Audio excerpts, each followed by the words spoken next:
Nora, yo cuando empecé a quedarme ojiplático, cuando te escuchaba en esa sesión de la que hablábamos antes, es cuando comentaste que eras psicóloga internista. Uh-huh.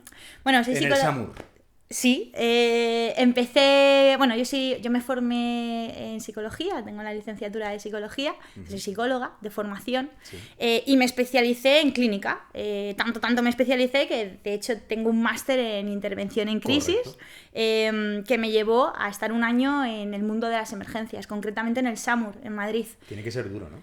¿Accidentes? ¿Qué tipo de casos te encontrabas por ahí? Pues de todo, Fer. Situaciones muy duras a nivel humano y extremadamente exigentes a todos los niveles. Pues desde duelos hasta accidentes, hasta situaciones de violencia doméstica, situaciones de violencia infantil. Te encuentras situaciones extremadamente duras que a mí me llevaron a replantearme muchas cosas a nivel vital, ¿no? Para empezar a definir algo que creo que a día de hoy se ha sentado como una huella en mi persona, que es que la vida te puede cambiar en un segundo. Absolutamente. Entonces es algo que tengo tan interiorizado que de hecho me hice este tatuaje. Live. Eso es, ¿vale? Vive. Eso es. ¿No? Que me recuerda constantemente que tengo que vivir, pero no como una exigencia, ¿no? O sea, no como un tienes que vivir, no, sino como un Dios, tienes una vida, ¿no? Y creo que es lo más bonito que el ser humano puede tener, ¿no? Entonces... ¿Qué papel ejercías dentro de esas situaciones, entiendo, de alto riesgo? No sé cómo se catalogan esas situaciones en las que los psicólogos internistas intervenís. Pues nada, acompañaba a los psicólogos porque estaba en pleno proceso de máster, entonces pues estaba haciendo mis prácticas en ese momento, bueno, en el SAMUR, en aquella época, no sé a día de hoy cómo funciona porque he perdido ya un poco el hilo, pero en su momento, hace ya algunos años, eran un grupo de 6 personas, 6 psicólogos, sí. Entonces bueno, pues se activaba este recurso cuando la situación así lo requería, ¿no? Entonces bueno, pues desde comunicación de malas noticias hasta, como te decía, ¿no? Intervención en crisis in situ, y bueno, pues situaciones que te podían llevar desde de repente encontrarte en plena calle Serrano atendiendo un caso de una parada cardíaca, hasta de repente pues un pan bendito en un poblado chabolista y verte pues manejando la intervención de un duelo con una población gitana de 80 personas y muy descontrolado el asunto, ¿no? Sí. Entonces al final también tú al vivir todo aquello, ¿no? En mi caso pues también creo que coges una mirada quizás muy adaptativa, ¿no? A todo, ¿no? O sea, ya como que realmente te entra algo y ya es un poco, bueno, donde me lleve el viento, ¿no? O sea, lo que te echen. Claro. Porque no sabes lo que te vas a encontrar. A ti te entran códigos, no te entran situaciones, a ti nadie te llama y te dice, oye, hay un señor que tal, varón... No, a ti te entra, hay un 3.1. ¿Ah, sí? Sí. ¿Te entra un código? Sí, ya está. Entonces realmente te entra un código, te entra una dirección y ya está. Y con eso vas. Y vas con tu persona, tu ser y tus herramientas. Y a partir de ahí intervienes. Entonces sí que es cierto que es un mundo muy... adaptativo, como has dicho. Sí. Desde luego tienes que ser un camaleón porque... Sí, no te queda otra. ¿Hay alguna en concreto que recuerdes que te llevó, por ejemplo, a ese tatuaje? ¿Hay alguna en concreto? Sí, hay una en concreto. ¿Se puede saber? Pues mira, fue una situación que a mí me tocó profundamente, ¿no?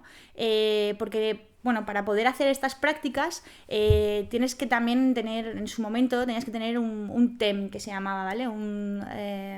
Básicamente es como un certificado de técnico de emergencias sanitarias. Ahora es el TES, en su momento era el TEM, era algo un poquito más básico que te daba pues los recursos básicos para que tú pudieras realmente hacerte frente a cualquier situación, ¿no?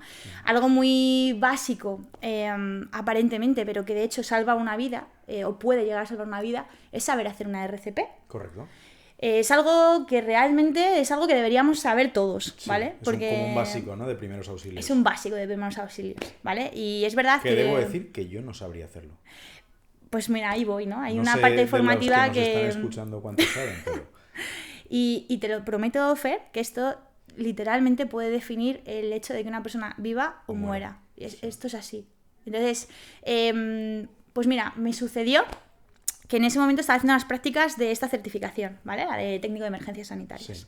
Y entonces pues yo iba en calidad de técnico de emergencias y nos entró una parada cardíaca en un vagón de cercanías de Madrid, ¿vale? Sí. Pues un señor estaba viajando y le dio un paro cardíaco. Sí. Entonces, cuando yo llegué, cuando nuestro recurso llegó, mis compañeros y mis compis pues estaban practicando la RCP a esta persona. Entonces, en ese momento, cuando ya llevábamos bastantes minutos largos, te estoy hablando ya casi de media hora, que ya sabes que realmente esa persona no va a sobrevivir, se activa otro protocolo, ¿no? Que es la posibilidad de que a lo mejor esta persona pudiera ser donante de órganos. Vale. Y ahí hay un protocolo con una serie de pasos. Por supuesto, pues también se activa, ¿no? En este caso al grupo de psicólogos.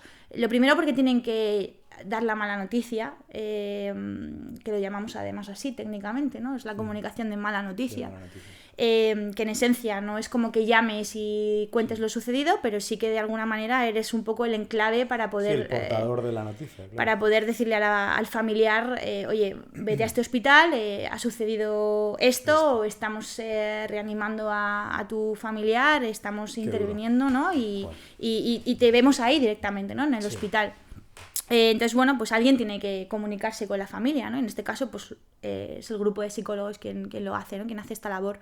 Entonces, bueno, en ese momento hubo un cúmulo de circunstancias. Yo estuve haciendo, como te decía, estaba practicando esta RCP. Cuando practicas una RCP, pues es algo que te impacta mucho, sobre todo cuando es la primera vez que lo haces, que fue mi caso, ¿no? O sea, yo venía de un mundo en el que pues había estado con los psicólogos y con las psicólogas, pero nunca me había visto en terreno de juego realmente haciendo una intervención clínica al uso, ¿no? Entonces, pues bueno, me las vi ahí de repente practicando la RCP a este señor con, bueno, el fatídico desenlace y pues paralelamente pues mi tutora de prácticas, ¿no? Esta psicóloga pues me dijo, oye, acompáñame, porque me vio allí, ¿no? Me dijo, oye, acompáñame y bueno, llamamos también a la familia y demás. Entonces, yo creo que a nivel también profesional, en el mundo sanitario es muy importante tener un gorro. No puedes tener 3 gorros, o 4 o 5. O sea, cuando dices gorros te refieres a responsabilidades. Sí. Y ya no solo responsabilidades, sino también puntos de vista, ¿no? Porque en ese momento yo tenía el gorro de técnico de emergencias y estaba, ¿no?, practicando la RCP a esta persona, junto con un equipo de más sanitarios. Pero luego, claro, también, pues por otro lado, de repente, ¿no?, me vi con el gorro de psicóloga, ¿no? Trabajando con la familia. Cuando al final tú trabajas con la familia, muy pocas veces tú como psicólogo, como psicóloga en este entorno has tenido la posibilidad o la situación de estar in situ con el paciente, ¿no? Claro. No ocurre eso. Lo primero por una cuestión ética y lo segundo también por una cuestión de responsabilidad emocional, porque al final empatizas mucho y sobre todo porque te llevas muchas cosas, es impactante, o sea, al final es una situación que impacta. Durísimo. Entonces, claro, cuando tú estás ahí, de repente te toca trabajar con la familia, en este caso, como me sucedió a mí, pues el impacto fue doble. Entonces, no solamente fue un impacto a nivel personal y humano de verme practicando una RCP por primera vez en mi vida. 23 años. Recién salida de la carrera. Sí, claro. 23 años. ¿Eras una laner de cuarto o de quinto? Pues sí, por ahí, prácticamente, por ahí, sí. Sí. Entonces, bueno, esta situación me impactó mucho y aprendí lo que te decía justo al principio, ¿no? O sea, la vida te puede cambiar en un segundo. Es algo que a día de hoy, si tú me preguntas, ¿esto fue duro, fue horrible? No, para nada, o sea, al revés. Lo siento como una de las cosas más enriquecedoras que me ha pasado en la vida. He vivido muchas situaciones, está en concreto que te ponía ejemplo, pues una situación con un desenlace difícil, pero también he vivido momentos preciosos en ese entorno, ¿no? He hecho grandes amigos, he conocido a grandes personas, grandes mentores y he aprendido mucho sobre la vida, sobre las personas y sobre mí misma también, claro. ¿Sabes? Tremendo este primer capítulo y viene el segundo, porque si a la gente esto no le parecía suficiente, ahora viene una segunda etapa en la vida de Nora Fudé, antes de llegar a ser team coach de Lane, y es que se mete en IKEA ¿Sí? para en principio costearse esos estudios del máster que estabas haciendo. Te metes en IKEA a mover palés, a mover mobiliario y y poco más, ¿no? Sí, o sea, sí que es cierto que, bueno, como bien dices, me metí en IKEA con el propósito de pagarme esos estudios, ¿no? En aquel momento pues estaba liada con mi máster y tenía pretensión de meterme en otro máster, ¿no? Y seguir formándome, porque yo tenía bastante claro que quería meterme en este mundo. El típico trabajo de, oye, he hecho unas orillas el finde o por las tardes o cuando puedo y me sufrago los costes educativos de mi máster, ¿no? Sí que es cierto que IKEA en ese momento abrió un programa concreto para jóvenes licenciados, que fue pues la puerta de entrada, ¿no? La compañía. Yo vi el cartel en la universidad, de hecho, o sea, estaba en clase, ¿no? Cuando vi el cartel en la Universidad Autónoma, que fue donde hice el máster, y pues dije, wow, qué guay. O sea, bueno, había habido una charla cuando yo estaba en la carrera sobre IKEA y yo pensé, joder, pues esta empresa me gusta, ¿no? Me gusta su filosofía, me mola.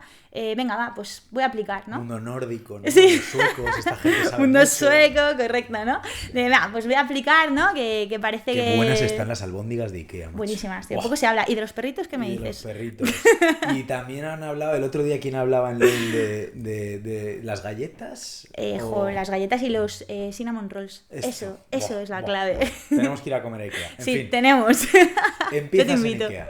Empiezo en IKEA y empiezo concretamente en la sección de cajas. Empiezo en una posición que en IKEA, una tienda de IKEA se llama Frontline. Un frontline básicamente es la persona que está, digamos, supervisando la línea de cajas. Ya sabes que en IKEA ahora han cambiado un poco las cosas, pero en aquel momento teníamos una línea a lo mejor de 40 líneas de cajas con sus respectivos cajeros y cajeras, ¿no? Entonces en épocas de mucha venta, pues tú como cliente ibas, ¿no? Y básicamente pues te ponías en cola, ¿no? Correcto. Entonces, bueno, pues hay una persona siempre que supervisa un poco la fluidez de esas colas, en esa gestión de clientela, ¿no? Y que, bueno, pues tanto el equipo de cajeros como los clientes, pues que todo vaya como tiene que ir y en orden. Así que ahí empiezo. ¿Y qué pasa? Porque... bueno, de entrada, que pierdo 11 kilos. 11 porque kilos. Sí, porque es una locura. Es una locura de ¿No parabas rol. todo el día? No paras. O sea, esto es literal, ¿eh? Para arriba y para abajo todo el rato. ¿Cuántas horas le echabas al día? Bastantes, porque al final tenía un contrato de 40 horas, entonces, pues sí, bastantes. Ah, o sea, que era full time. Sí, full time. Full time y luego una formación. ¿Y cómo sacabas tiempo para los estudios? ¿Por las noches? Lo sacas, tío, lo sacas. Lo sacas, pero lo sacas porque, he de decir, en aquella época tampoco me planteaba una cosa de dónde saco tiempo. O sea, yo lo recuerdo ahora con tiempo vista y para mí fue una época súper divertida. O sea, me encantaba. Me gustaba mucho lo que hacía, me gustaba estar con los cajeros, me gustaba estar con los clientes. Entonces es verdad que llegaba súper cansada físicamente a casa, pero también es verdad que llegaba como muy rica y como con mucha energía. Entonces pues al final lo sacas, yo qué sé, sacas tiempo, ¿sabes? Luego es verdad que teníamos muchas facilidades, la compañía nos dio facilidades para poder tener espacio, para poder hacer nuestros módulos de estudio y demás. Entonces no fue nada dramático, para nada. Hay un día, no sé si uno en concreto o una temporada, que hay un giro en los acontecimientos y la Nora, estudiante de psicología que echaba unas horas en IKEA, de repente empieza a escalar. Sí. ¿Qué pasa? Bueno, pues que se cruza en mi camino un mentor increíble al que tengo aprecio profesional y respeto profesional, pero sobre todo mucha admiración personal. ¿Un coach?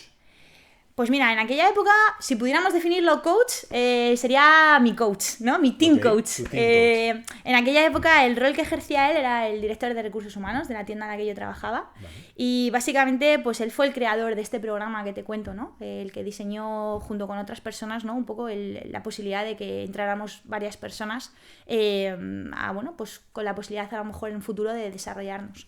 Entonces, bueno, él básicamente pues me ofrece la posibilidad de empezar a trabajar en el departamento de recursos humanos, liderando la parte de formación y desarrollo de nuestra tienda.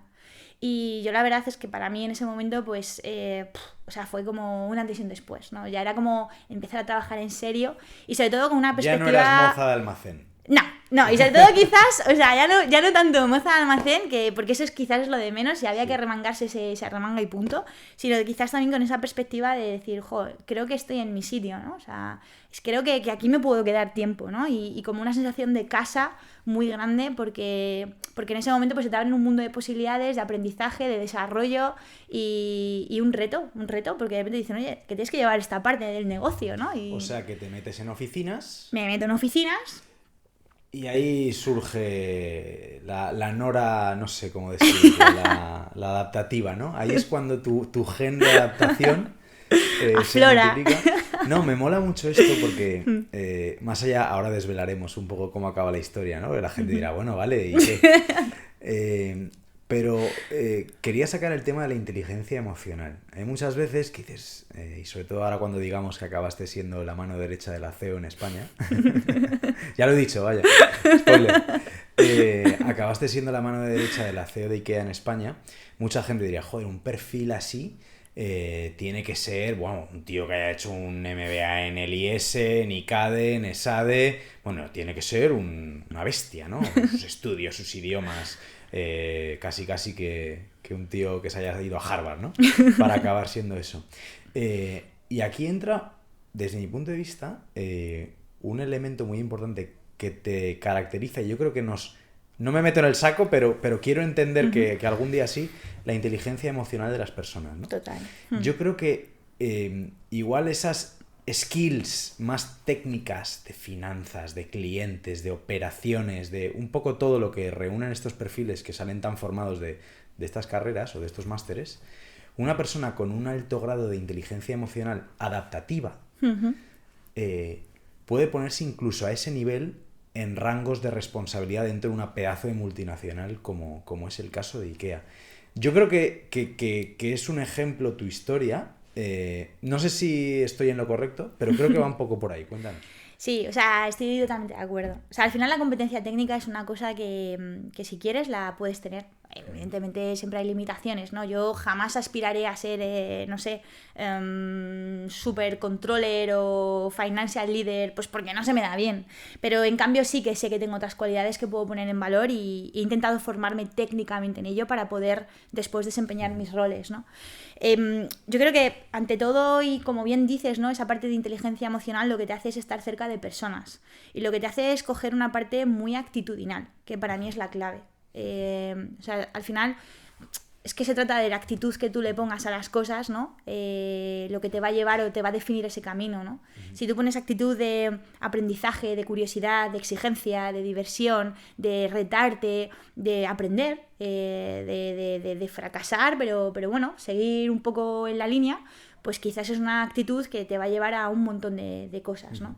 Pero es algo que yo creo que puedes aprender, por supuesto que se puede aprender, pero también forma parte del ecosistema en el que te mueves. Yo me siento muy afortunada, Fer, porque creo que di con la horma de mi zapato, ¿no? Y total. Yo siempre digo que yo me enamoré de IKEA e IKEA se enamoró de mí y que esto fue un love mutuo, ¿no? O sea, un super match, ¿sabes? Y esa parte de como te decía, de formar parte de ese ecosistema, es lo que hace que o bien potencies esas cualidades o no las potencies. Por eso es súper clave saber exactamente dónde estás, ¿no? Y saber también un poco discernir en, ok, hoy estoy aquí, 1, ¿qué me puedo llevar yo de donde estoy? Y 2, a la par, ¿qué puedo dar? Y eso es actitud para mí, totalmente. ¿No? Es plantear.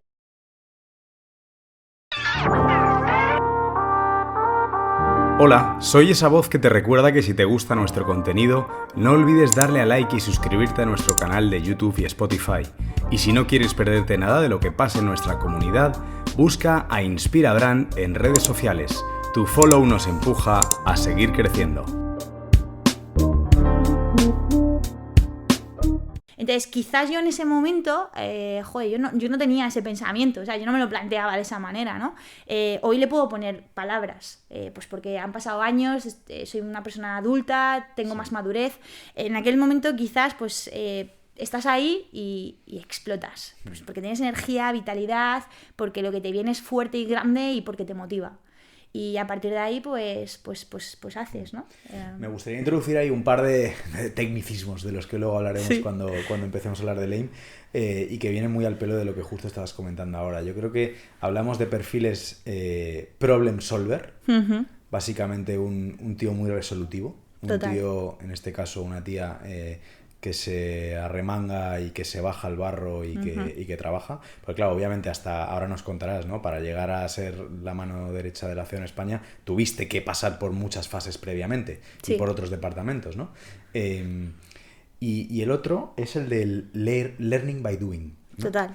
Es el otro término que también me gustaría introducir, que va muy de la mano de Lane, pero que también se ve muy reflejado en cómo fue tu carrera, ¿no? Una persona, a priori, pues psicóloga, que no tenía absolutamente nada que ver con el mundo corporate, y se adentra ahí, ¿no? O sea, aprendiste haciendo. En tu día a día durante los casi 8 años, ¿no? Creo que estuviste ahí en la compañía. Sí, y eso es genial, y te decía esto del ecosistema FAIR porque precisamente el Learning by Doing es uno de los pilares fundamentales de la compañía, en este caso, ¿no? O sea, IKEA tiene varios valores y uno es este.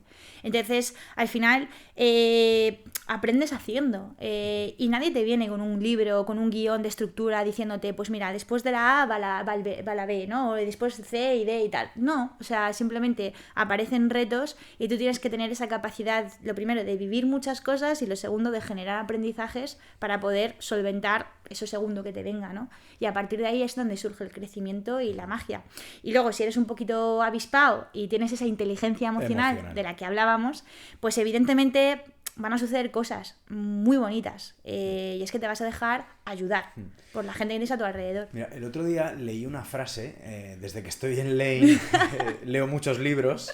¿Porque book points? Book points, otro término, luego hablaremos de él. Y que viene muy al pelo del tema de la inteligencia emocional, y decía algo así, la frase que era: no intente sonar todo el tiempo inteligente porque dará la sensación de que pretende impresionar todo el tiempo. Bueno, total. Y eso es un mandamiento de inteligencia emocional total. O sea, ¿cuántas veces un tío súper técnico, súper bueno, súper capaz, con un montón de títulos, precisamente por un ego muy grande o por una carencia muy grande de inteligencia emocional, se va a quedar en el camino, ¿no? Y igual alguien más resolutivo, más problem solver, más actitud, ¿no?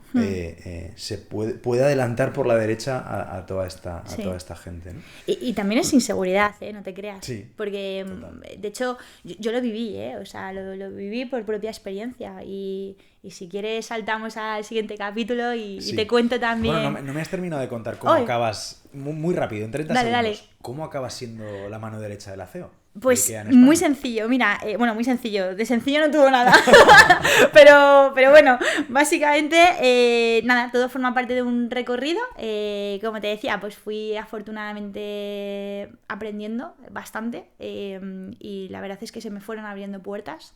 La primera puerta vino en forma de oportunidad, me ofrecieron la posibilidad de trabajar como Customer Experience Manager. Fue el primer rol de liderazgo directo que tuve en la empresa. Y nada, pues me puse a liderar un equipo que en aquel momento pues llegaban casi a 200 personas. Entonces, nunca antes había liderado un equipo de manera directa. Y bueno, te decía esto de la inseguridad porque precisamente si en aquel momento tenía algo era inseguridad, ¿no? Entonces, el primer año fue durísimo, o sea, y fruto de esa inseguridad pues aparecieron muchísimas sombras, ¿no? Desde un proteccionismo muy grande que me hacía tener mucha distancia con mis compañeros y compañeras, desde ese no dejarme ayudar porque necesitaba demostrar, yo tenía la falsa creencia de que necesitaba demostrar el por qué me habían dado esa oportunidad, hasta también esa inseguridad con mi propio equipo, ¿no? Claro. Que no les dejaba a lo mejor brillar tanto porque yo necesitaba demostrar que me merecía ese liderazgo. Sí, la soledad del líder, ¿no? Sí. También. Yo eso lo pasé, viví en México también ejerciendo un rol, no obviamente por 200 personas, pero también teniendo responsabilidad y entiendo. Es un momento de soledad, ¿no? Muchísima. Liderar un equipo, sí.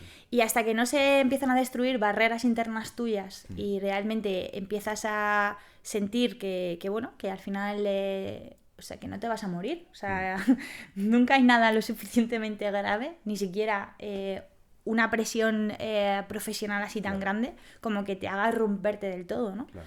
Entonces, poquito a poco, pues empecé a hacer ese proceso a nivel personal, ¿no? A dejarme un poquito ayudar, a realmente acercarme más. Me costó, tuve mi tiempo de latencia, pero creo que poquito a poco fueron surgiendo esos pequeños éxitos para mí, ¿no? Éxitos que al final pues me llevaron a que un día, después de 3 años viviendo esta oportunidad, pues de nuevo surgiera la oportunidad de empezar a trabajar con la que en aquel momento era la CEO de España. ¿Y cómo es eso? ¿Llama a tu puerta ella? ¿O cómo? Bueno, más o menos. Es una multinacional muy grande, entonces pues al final siempre hay muchos factores intervinientes. Si no es ella directamente, al final siempre hay un equipo que al final pues conoce, ¿no? Un poco el talento que hay internamente en cada país, ¿no? Y que de alguna manera pues entiende que quién puede encajar a nivel de perfiles, ¿no? A veces con mejor o peor suerte, ¿no? Pero a priori siempre se intenta hacer ese encaje previo y llaman, sí, o sea, ¿no? Se llama un poco a la puerta y sobre todo también un poco pues algo bonito que tiene IKEA es que nunca hay una imposición, o sea, siempre hay una invitación, cosa que me parece muy, muy humano, ¿no? Con lo cual, pues bueno, esa invitación llegó y yo me tiré a la piscina, o sea, no tenía duda. Bueno, sí. Estamos conociendo la historia de Nora Fudé. La verdad es que todavía queda algún capítulo que otro, ¿no? por surcar, por surfear en tu vida. Llega un día en el que dices adiós. Sí. A IKEA. Sí. Y viajas nada más y nada menos que por 15 países. Uh-huh. Eso es. En un año. En un año. Sí. Willy Fogg. Más o menos. Rapidito, ¿no? Más o menos. ¿Cómo fue esto? Pues mira, Fer, no sé, yo creo que al final si algo tenemos en común estos perfiles, ¿no? Es esa inquietud, ¿no? Y ese inconformismo que a veces pues llega simplemente en forma de curiosidad, ¿no? Yo, o sea, IKEA es mi hogar, es mi casa, es mi familia y yo soy en parte gran o sea, la parte profesional que tengo, ¿no? Se la debo en gran parte a IKEA y aún así todo, pues sentí que había mucho más mundo que explorar, ¿no?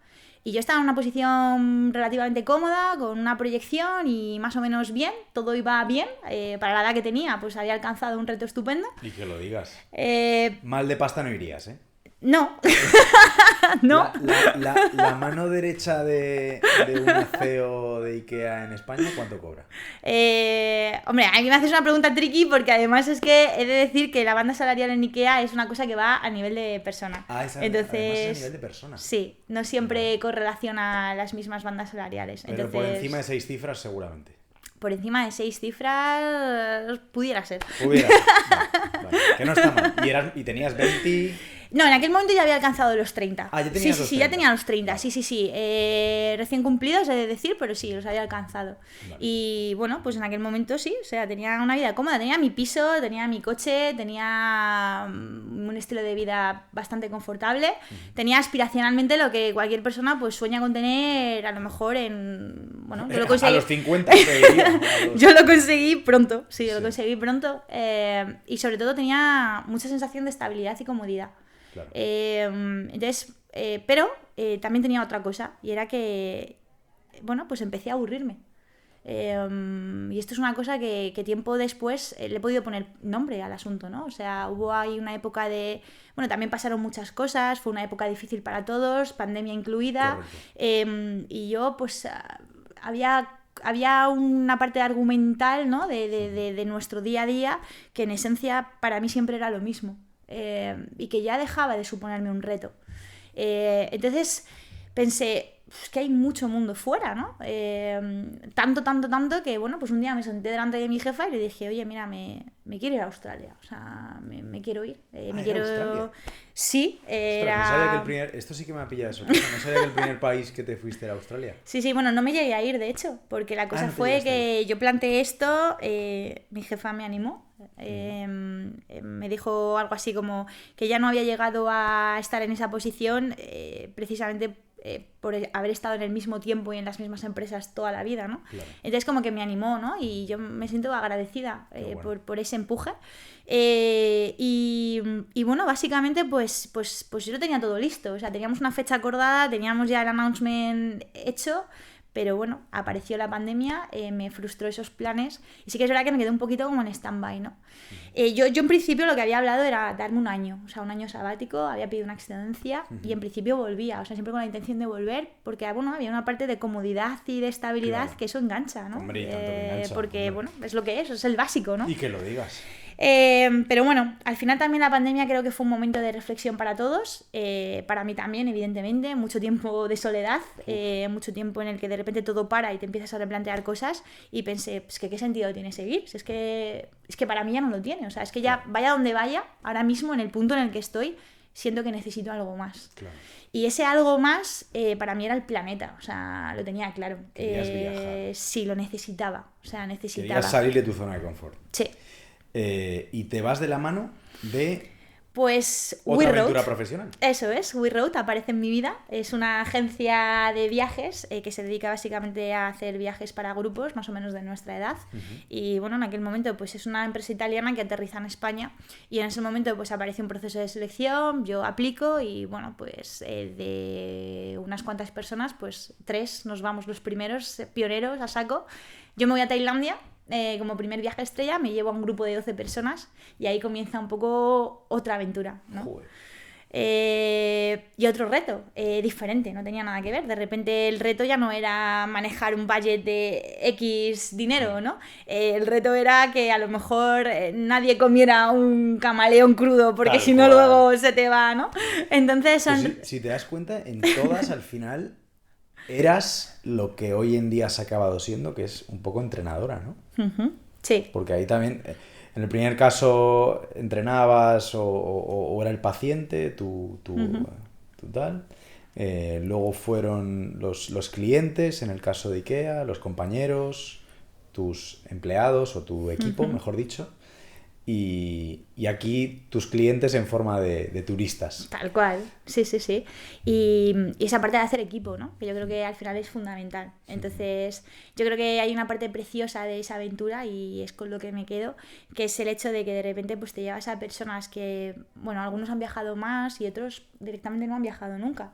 Y tú tienes la posibilidad de hacer que esa experiencia sea la experiencia o una experiencia de sus vidas. Pero no por ti, sino por lo que eres capaz de generar en cuanto a ambiente, comunidad, grupo, experiencia. Ese diseño, ¿no? de cada día, pues es una parte preciosa.